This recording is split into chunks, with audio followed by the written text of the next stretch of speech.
nosotros podemos saber que la iglesia, ¿qué es la iglesia? La iglesia es un cuerpo. Todos nosotros somos parte de este cuerpo. Hay unos que nunca había visto, estoy seguro que son muchos hermanos en la fe, quizás algunos nos acompañan de otras congregaciones, pero si son nacidos de nuevo, son mis hermanos, somos hermanos y tenemos el mismo Padre, tenemos al mismo Espíritu. La iglesia es un cuerpo y debiéramos prestarle gran atención a la anatomía. Así como todos nosotros tenemos un cuerpo, cada cuerpo tiene ciertos elementos. ¿Qué es lo que sostiene al cuerpo? ¿Qué te sostiene a ti de pie? La columna vertebral, tu esqueleto. Eso es lo que te mantiene de pie. Pero todo cuerpo tiene órganos internos, tiene músculos, tiene carne.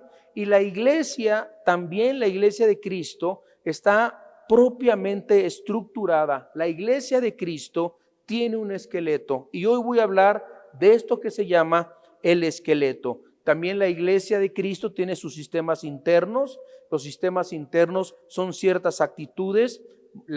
Como así un cuerpo tiene músculos, la iglesia también tiene músculos, tiene carne, etcétera. Por ejemplo, ¿qué son los músculos de la iglesia? Los músculos de la iglesia es la predicación y la enseñanza de la Escritura. ¿Cuáles son los órganos internos que tenemos en el cuerpo? Pues los conocemos, los riñones, el hígado, etcétera. Pero en la iglesia los órganos internos son la obediencia, la humildad, el amor, la unidad, la disposición de servir. Todos nuestros hermanos que están sirviéndoles a ustedes son parte de los órganos internos del cuerpo de Cristo espiritual. Disposición de servir, gratitud, responsabilidad, el perdón y la flexibilidad. Y bueno, el esqueleto de lo que voy a hablar el día de hoy, el esqueleto, lo que mantiene a la iglesia firme son verdades negociables que no podemos nosotros vendernos, ni dejarlas, ni abandonarlas. El esqueleto provee la estructura de la iglesia. Si nosotros eliminamos cualquiera de estos componentes, un cuerpo en Cristo no puede sobrevivir. Por eso hay iglesias que son muy buenas para discipular, muy buenas para compartir palabra, muy buenas, tienen muchos servidores, muy buenos porque tienen un espíritu de amor, pero no tienen músculos, no tienen evangelismo, no tienen discipulado, no tienen servidores, no tienen muchos otros elementos. Y un cuerpo, usted sabe que usted necesita y yo necesito cada parte de mi cuerpo. Yo no le puedo decir este dedito no te necesito y cortármelo, ¿verdad que no? Yo necesito este dedito, yo necesito mi riñón, yo necesito mi hígado. Y Jesucristo, Dios, formó un cuerpo donde hay músculos, donde hay esqueleto, donde hay órganos internos, donde hay todas partes, porque la iglesia necesita conformarse y usar todas las partes del cuerpo de Cristo que Dios ha puesto para que una iglesia tenga un funcionamiento correcto.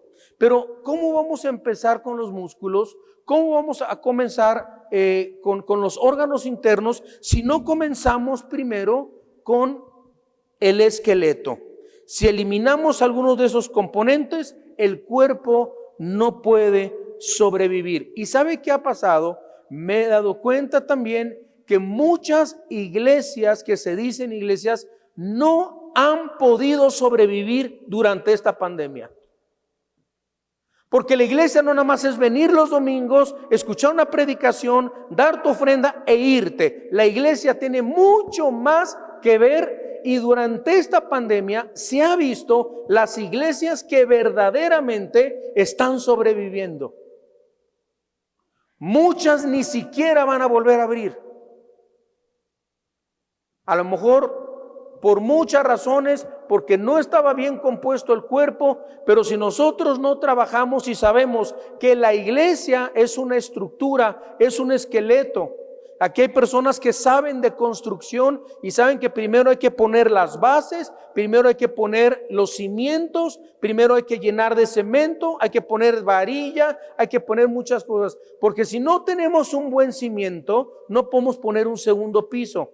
Porque si ponemos un segundo piso, se nos puede derrumbar la estructura o un tercer piso. Y así es una iglesia. Muchos dicen, es que ya hay que hacer las cosas, es que hay que ir rápido. No, hay que poner cimientos. Los cimientos es el discipulado, los cimientos es el evangelismo, los cimientos es levantar liderazgo, y esto toma tiempo en una congregación. Y cuando nosotros podemos levantar un grupo de líderes, un grupo de servidores, un grupo, miren, en esta congregación, gracias a nuestros servidores, gracias a los discipulados, 3 años a las 9 de la mañana, congregándonos aquí antes de las 11 de la mañana, tomando discipulados, atendiendo a 70 servidores. Ahora le digo, Señor, gracias, porque ¿dónde están estos 70 servidores? Ahora que se volvió a abrir la iglesia, aquí están con nosotros, sirviendo la mitad en este servicio, la otra mitad en el siguiente servicio. Gracias a Dios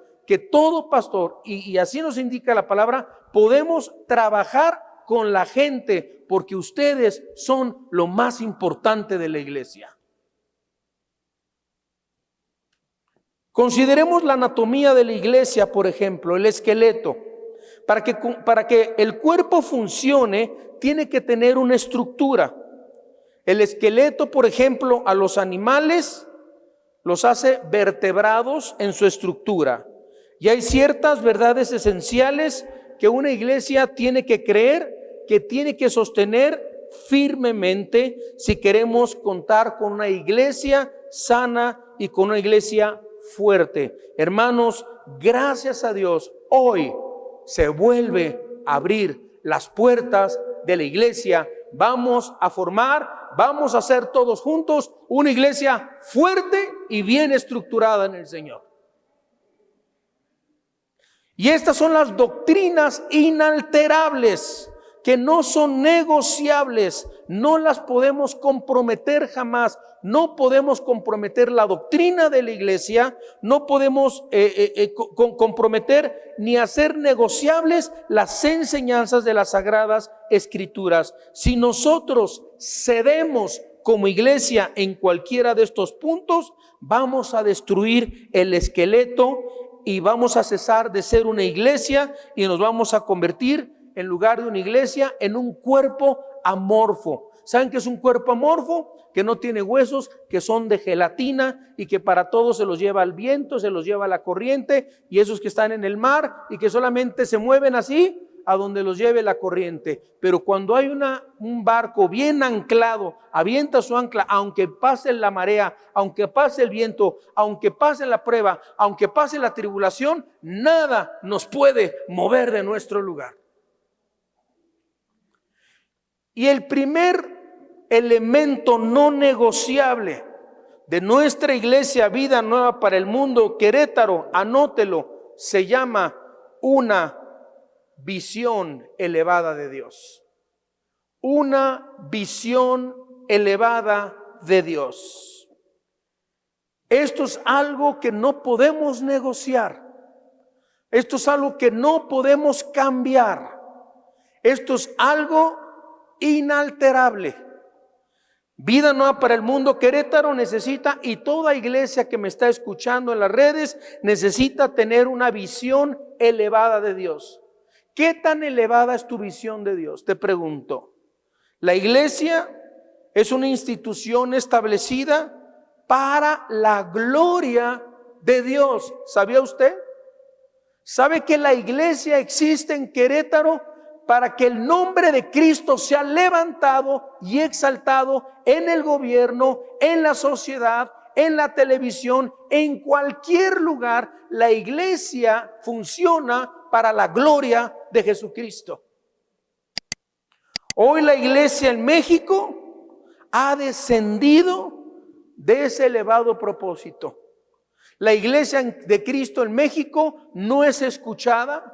La iglesia de Cristo en México no es tomada en cuenta. ¿Son tomadas otras religiones antes que la iglesia de Cristo? ¿No es testimonio al mundo? Es un mal testimonio en muchas partes en el mundo porque no existe una visión elevada de Dios. Y hoy parecería que la iglesia está más preocupada en ayudar, en convertirse en centros como un DIF, centros de beneficencia, en vez de centros donde se predica, se adiestra, se levanta y se fortalece a los creyentes para la gloria del Señor.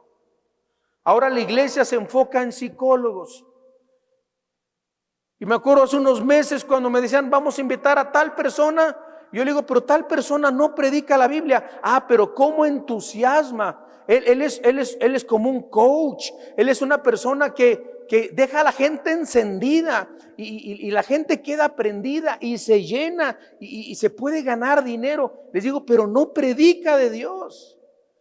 Pero la gente se va muy motivada y me dicen, pero si de repente llega a hablar de Dios. Digo, eso no tiene nada que ver. Nosotros no necesitamos gente que nos anime, gente que nos traiga ánimo, gente que nos traiga un coacheo a la iglesia. Nosotros necesitamos, todos ustedes y yo, necesitamos palabra de Dios. Es más, necesitamos que nos exhorten, necesitamos que nos reprenda el Señor, necesitamos que también el Señor nos ame, nos levante, nos fortalezca, nos restaure, pero no podemos negar todo el consejo de Dios que tiene para nuestras vidas.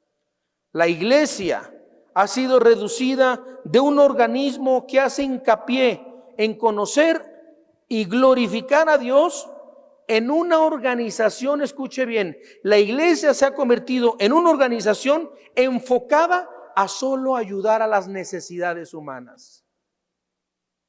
¿No se dan cuenta que si usted no conoce a Dios y le glorifica, las necesidades de su vida quedarán insatisfechas? Ustedes saben que estuvimos regalando despensas, ustedes saben que estuvimos haciendo mucha obra ahora en la pandemia, pero ese no es el objetivo principal de la iglesia.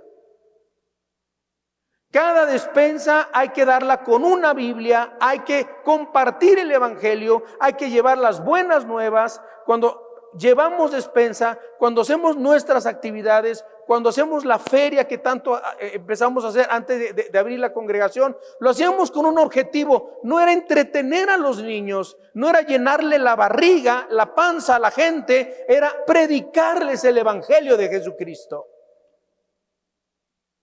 Hay que llevar la ayuda, sí, pero con el mensaje de Dios, con las buenas nuevas de salvación. ¿Saben cuánta gente ora todos los días y dice, Señor, te pedimos por esos alimentos, te pedimos que los bendigas y dáselos a los que no lo tienen en el nombre de Jesús? Amén. ¿Ustedes creen que Dios escuchó esa oración? ¿Dónde han escuchado que la Biblia diga que oremos por las personas que no tienen de qué comer y dáselos a los que no lo tienen? Nunca en la Biblia van a encontrar una oración así. Pero ¿sabes por qué oras así? Porque te lo sabes como si fuera un rezo. Así escuchaste a tu mamá, a tu papá, a tu abuelito, a tu tío, a los hermanos, todos oran igual. Señor, te pedimos los alimentos, dáselos a los que no lo tienen en el nombre de Cristo Jesús. Amén. Como si Dios después de esa oración les va a dar a todos los que no tienen que comer porque tú ya oraste, que Dios les dé a los que no lo tienen. Necesitamos orar todos los días al tomar nuestros alimentos. Señor, dales a nuestros misioneros, a toda la gente que te conoce, el alimento que requieren y permítenos predicar el evangelio a toda criatura.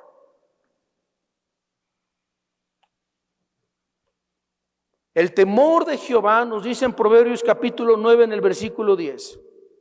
Dice, el temor de Jehová es el principio de la sabiduría. Vamos a ver lo que dice 2 Corintios 7:1.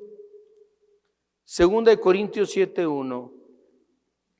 Y nos dice así la escritura. Así que, amados, puesto que tenemos tales promesas, limpiémonos de toda contaminación de carne y de espíritu, perfeccionando la santidad en el temor de Dios. En el temor de Dios. Ya bien, una elevada concepto de Dios en nuestras vidas. Dios quiere que nos perfeccionemos en la santidad, en el temor de Dios. Vamos a ver ahora lo que dice Proverbios 8:13. Proverbios 8:13, y nos dice, El temor de Jehová es aborrecer el mal, la soberbia y la arrogancia, el mal camino, y la boca perversa aborrezco. Vamos al capítulo 22 de Proverbios. Capítulo 22 de Proverbios, en el versículo 4, que nos dice: riqueza, honra y vida son la remuneración de la humildad y del temor de Jehová. Ahora regresémonos al capítulo 3 de Proverbios. Capítulo 3 de Proverbios, y veamos en el versículo 7 y 8. Acuérdense, la iglesia necesita tener una elevada visión de Dios. Dice la Biblia en el capítulo 3, versículos 7 y 8, lo siguiente. Dice: no seas sabio en tu propia opinión. ¿Qué debemos de hacer? Teme a Jehová y apártate del mal, porque será medicina tu cuerpo y refrigerio para tus huesos. Vaya que ahorita se necesita tanta medicina, ¿verdad? Bueno, ¿quieren una buena dosis de medicina, hermanos? Cumplan lo que dice aquí la palabra de Dios. No sean sabios en su propia opinión. Teman a Jehová, tengan temor de Dios. Todos los días sal de tu casa, sal de tu habitación, sal de tu hogar, sal de tu trabajo. Dile: Señor, quiero salir con el temor, sabiendo, no miedo. Temor no es miedo a Dios, sino: Señor, sé que me estás viendo mis actos. Ahora en estos 3 meses no los vimos. Ustedes no nos vieron más que en las redes sociales, pero Dios sí nos vio. Dios sí nos vio. Y si tú no aprovechaste estos 3 meses para santificarte, para buscar a Dios, para entregarte más a Dios, perdiste 3 meses de tu vida. Anduviste preocupada porque el trabajo, anduviste preocupada por esto, anduviste preocupado haciendo mascarillas para venderlas en las calles, anduviste preocupado por esto, anduviste preocupado por aquello, pero no te preocupaste en tu ser interior, en buscar a Dios, en orar y buscar la voluntad del Señor. Señor, ya vienes por nosotros. Señor, tengo que santificarme, tengo que buscar tu nombre. Veamos lo que dice el Salmo 33. Salmo 33. En el versículo 18. Salmo 33, 18.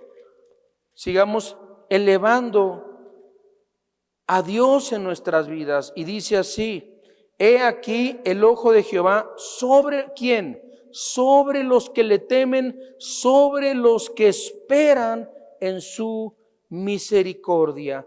Así que vemos nosotros, cuando aprendemos y gozamos de una relación correcta con Dios, todo lo demás, queridos hermanos, cae en su justo lugar. Yo no entiendo muchas cosas cómo pasaron durante estos 3 meses, pero hermanos, aquí estamos. Todo ha caído en su justo lugar.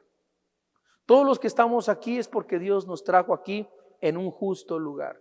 Estamos aquí porque Dios nos trajo. Estamos aquí porque hagan en cuenta que estamos volviendo a empezar otra vez todo. Qué hermoso es volver a empezar. Y esta vez Dios nos da la oportunidad de volver a empezar y decir: ahora sí, Señor, voy a tener una visión elevada de ti. Ahora sí, Señor, voy con todo. Ahora sí, Señor, gracias porque no viniste en estos 3 meses, si no me hubiera quedado. O a lo mejor no me hubiera ido. Pero gracias, Señor, porque me das otra oportunidad más de hacer las cosas bien, porque el Señor no tarda en su venida. Así que debemos encontrar un buen equilibrio, y eso comienza ¿cómo? Con una visión elevada de Dios. En otras palabras, el que quiere entender que es una visión elevada de Dios, anótelo, es: tomemos a Dios en serio. Tomemos a Dios en serio. Existe mucha irreverencia hacia Dios en la iglesia. La gente, muchos no adoran al Señor en la alabanza, en la adoración. La gente conoce muy poco de Dios. Hay demasiadas Martas en la iglesia, pocas Marías. Martas son las que andan de arriba y para abajo y sirviendo, y qué bueno por las Martas, pero también estamos a las Marías, aquellas que están sentadas a los pies de Cristo, nutriéndose de las palabras de nuestro Señor y de nuestro Salvador. Necesitamos discípulos, gente hambrienta de Dios, gente que ame al Señor con todo su corazón, gente que busque al Señor con todo su corazón. Estamos a veces tan ocupados que nos olvidamos sentarnos a los pies de Cristo. Y muchas veces, hermanos, ni temblamos ante la palabra de Dios. No nos atrevemos a enfrentarnos a la santidad de Dios y a nuestra propia pecaminosidad. Yo espero y le pido al Señor que en estos días yo me he dado cuenta de cuán pecador soy delante de Dios. ¿Cuánto pecado hay en mi vida todavía? Cada vez que conozco más al Señor, más sucio me siento. Si tú no te sientes sucia delante de Dios, es porque tienes un muy bajo, elevado concepto de Dios. Entre más eleves tu concepto de Dios en tu vida, más como chinche te sientes delante de Dios y dices: Señor, te necesito, Señor, necesito más de ti, Señor. Y lloramos ante su presencia y decimos: ¿cuánto me falta? ¿Cuánto necesito cambiar? Como esposo, como padre, como pastor, como ser humano, como trabajador, como cualquier área. ¿Cuánto nos falta? Isaías decía: ay de mí, que soy pecador. Número 2, hay algo que no podemos mover de esta iglesia, hermanos. Y es que nuestra autoridad en esta iglesia siempre será la autoridad de la Biblia. Y esta es la segunda verdad no negociable. Gracias. Esta es la segunda verdad no negociable, que forma parte del esqueleto. ¿Cuál es la primera, hermanos? ¿Una qué? Visión elevada de Dios. La segunda se llama la autoridad absoluta de la Biblia. Si no está en la Biblia, no lo escucho. Si la Biblia no lo enseña, no lo aprendo. Si no está apoyado con la Biblia, no lo voy a escuchar. Entonces, es la segunda verdad no negociable que forma parte del esqueleto de la iglesia. La Biblia nos dice en 2 Timoteo 3:16, toda escritura es inspirada por Dios y es útil para enseñar, para corregir, para instruir en justicia. 2 Timoteo 3:16, a fin de que el hombre de Dios sea perfecto, enteramente preparado para toda buena obra. En el Salmo 119, versículo 9 nos dice: ¿con qué limpiará el joven su camino? Con guardar tu palabra. En mi corazón he guardado tus dichos para no pecar contra ti. Recordemos que la Biblia nos aparta del pecado o el pecado nos aparta de la Biblia. Escudriñad las escrituras, decía nuestro Señor Jesucristo. En Mateo 4:4 nos dice el Señor: no solo de pan vivirá el hombre, sino de toda palabra que sale de la boca de Dios. Entonces, primera verdad irremovible que vamos a aprender en esta iglesia, ¿cuál es? Una visión elevada de Dios. Todos tengamos una visión elevada de Dios. Número 2, ¿cuál es la número 2? Nuestra autoridad absoluta es la Biblia. Número 3, sana doctrina. Sana doctrina. Yo oigo que todas las iglesias dicen: esta iglesia es de sana doctrina. Yo les quiero enseñar lo que significa sana doctrina en la Biblia. Sana doctrina es sana enseñanza, es lo mismo, sana enseñanza. Sana enseñanza que sana el alma, doctrina del pecado. Cuanto más se acerca el fin del mundo, vemos que la Biblia nos dice: más crecerá la apostasía. La actividad y la función principal de la iglesia no son las actividades, queridos hermanos, sino aumentar la sana doctrina en los creyentes. Son buenas las actividades, son buenas las cosas que hacemos: desayunos, ganar almas para Cristo, salir a las calles, ayudar a la gente, pero lo principal y la labor principal de la iglesia es la predicación de la sana doctrina. Si tenemos una visión elevada de Dios y estamos dedicados a Él, debemos adherirnos al Señor, a su enseñanza, a la palabra, las enseñanzas de Dios que forman la sana doctrina. Y hermanos, para entender qué sana doctrina es que un versículo de la Biblia se explica a sí mismo, la misma Biblia se explica a sí misma. Yo no tengo por qué inventarle ni echarle de mi cosecha, y la Biblia tampoco es lo que significa para mí, ni lo que, a ver, como decían una vez en un estudio bíblico, vamos a leer el Salmo 35, y a ver, y lo leían todos, y decía el maestro, a ver, para ti, ¿qué significa el verso 1? Y para ti, eso no es sana doctrina. La Biblia misma se explica a sí misma, y eso se llama una correcta exégesis de la palabra de Dios. Yo no necesito ir a ningún otro lado más que a la misma palabra de Dios, y si aparentemente hay un versículo que parece contradictorio, otro versículo me lo va a explicar y me va a enseñar. Entonces, ya no existe eso de que cada quien la interpreta a su manera. Así nos dijo ayer una hermana, una persona, ¿verdad, mi amor? Dice, es que yo no entiendo, hay tantas religiones porque todas la interpretan a su manera. Y cuando yo le expliqué eso, dijo, es que cada quien la interpreta a su manera. Ese es el problema. Cuando nosotros la interpretamos es cuando vienen las herejías y las falsas doctrinas. Muchos cristianos tienen una idea tan vaga acerca de la doctrina. Y bueno, número 4, y con esto quiero casi terminar. Necesitamos santidad personal, queridos hermanos. Necesitamos santidad personal. No sermoncitos para cristianitos, para que te sientas bien, no para que vengamos aquí a entretenerlos, ni entretenerlos y sentirnos entusiasmados. Raramente escuchamos palabra, doctrina. Por ejemplo, la seguridad de la salvación. ¿Cuántos creen que se pierde la salvación?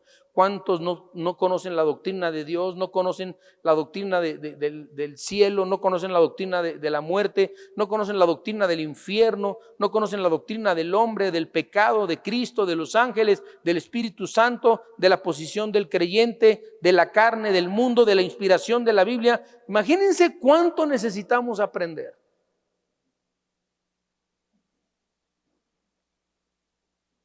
Santidad personal. La palabra de Dios le decía Pablo a Timoteo, le decía, si esto enseñas a los hombres, 1 Timoteo 4:6, si esto enseñas a los hombres, fíjate lo que dice, serás buen ministro de Cristo, nutrido con las palabras de la fe y de la buena doctrina. La santidad personal, cuidar nuestra relación con Dios, cuidar nuestra relación con nuestros hijos, con nuestra esposa. Cuidar, hermanos, lo que vemos, lo que leemos, los programas. Hay tanta basura en el internet.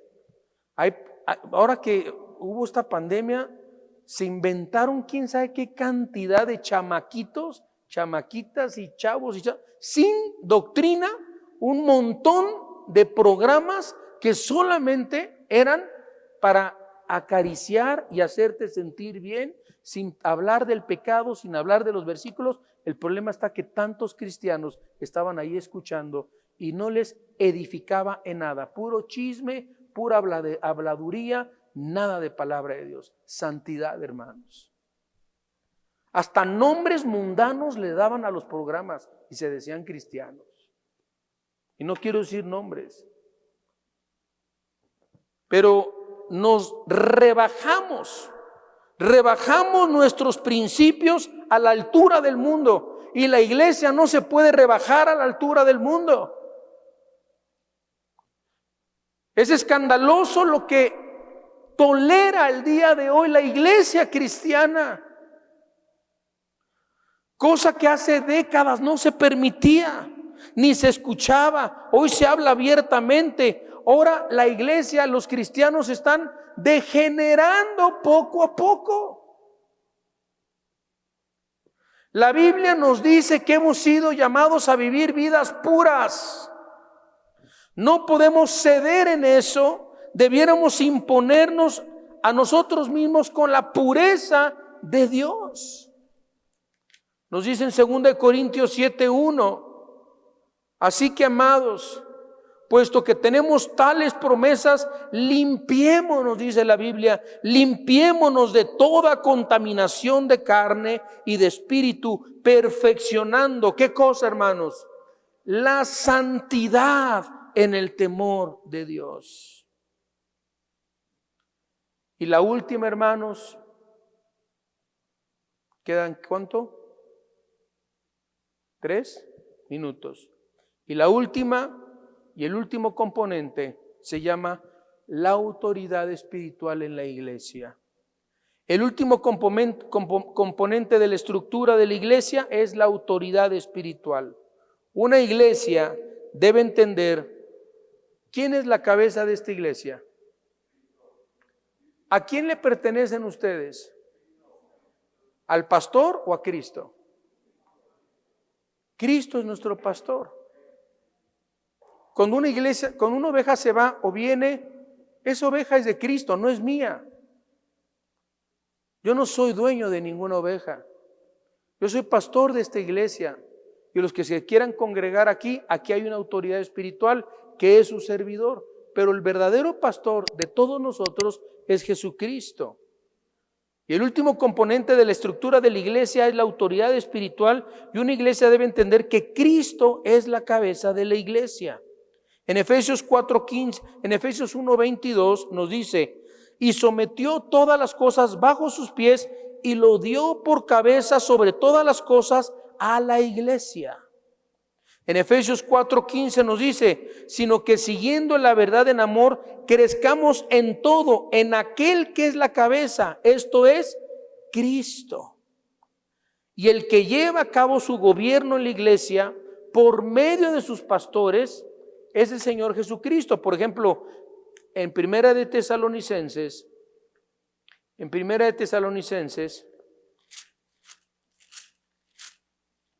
en el capítulo 5, en el versículo 13, nos dice la Biblia,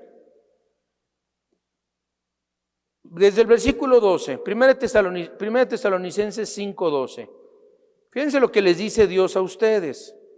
Os rogamos, hermanos, que reconozcáis a los que trabajan entre vosotros y os presiden en el Señor y os amonestan. ¿Qué dice la Biblia que hagan ustedes con los que trabajan para ustedes en la iglesia? Que los reconozcan. ¿Y qué más? Dice, yo creo que a todos los pastores nos encanta leer este versículo. Versículo 13, y que los tengáis ¿en qué? ¿En qué, hermanos? En mucha estima. Tengan en estima los que los pastorean. Ténganlos en mucha estima y amor por causa de su obra. Tened también paz entre vosotros. Vamos a ver lo que dice Hebreos 13. Hebreos 13.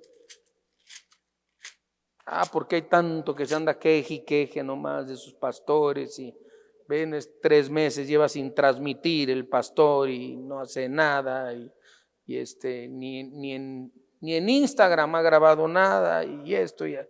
Bueno, algunos tendrán sus razones, algunos no, pero miren, hermanos, los que sí trabajan, manténganlos en estima. Hebreos 13:7 dice, acordaos de quién, de vuestros ¿qué? Pastores. ¿Quiénes? ¿Qué pastores? Que os hablaron la palabra de Dios. Y dice, consideren cuál haya sido el resultado de su conducta, imiten su fe. Qué hermoso. Y ahora el versículo 17, ese no les gusta a muchos de ustedes, pero se los voy a leer. Hebreos 13:17 dice, obedezcan a vuestros pastores y sujetaos a ellos, porque ellos velan por vuestras almas, como quienes han de dar cuenta, para que lo hagan ¿con qué? ¿Con quejas? Y no quejándose, porque esto no es provechoso. Entonces, tendremos muchos líderes en casa. Yo soy uno de ellos, yo soy el pastor principal de esta iglesia, pero Dios me ha llamado a algo. Dios me ha llamado a predicar. Jesús levantó a 12 apóstoles. Y bueno, yo creo que entre todos los apóstoles, siempre Pedro fue la autoridad máxima de los 12 apóstoles. Fue el portavoz. No significa que era el mejor, sino indica que él tenía que hablar mientras los otros habían recibido otros dones y habían recibido otros talentos. Gracias, hermanos, por no olvidarse, por haber orado. Gracias, hermanos, por empezar a elevar tener una visión elevada de Dios, tener como autoridad suprema la palabra de Dios, la sana doctrina y la santidad, porque es importante para que podamos ser una iglesia gloriosa que levante poderosamente el nombre del Señor aquí en Querétaro y nos convertamos en una luz en medio de las tinieblas. Vamos a orar.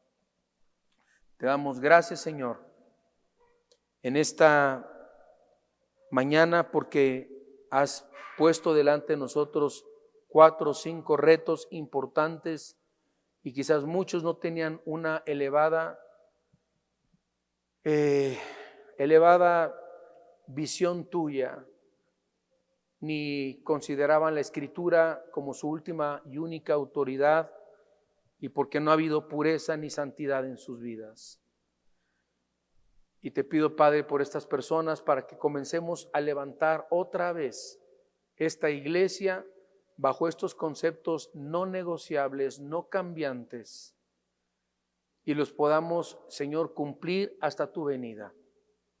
Si alguno de ustedes que nos está viendo y está aquí esta mañana quisiera recibir a Cristo en su corazón, pedirle perdón por sus pecados y pedir a Cristo que entre a su vida, ábrale su corazón y dígale estas palabras: Dios y Padre, te pido perdón por mis pecados, me arrepiento de mis pecados, te pido que entres en mi vida como mi Señor y mi Salvador. Entra en mi corazón en este momento, porque te lo pido en el nombre de Jesús. Y así, con sus ojos cerrados, no los abran. ¿Alguien hizo esta oración? Levante su mano. ¿Algo hizo esta oración? Damos gracias a Dios. Bueno, hermanos, gracias por sus vidas. Que la paz del Señor sea con ustedes.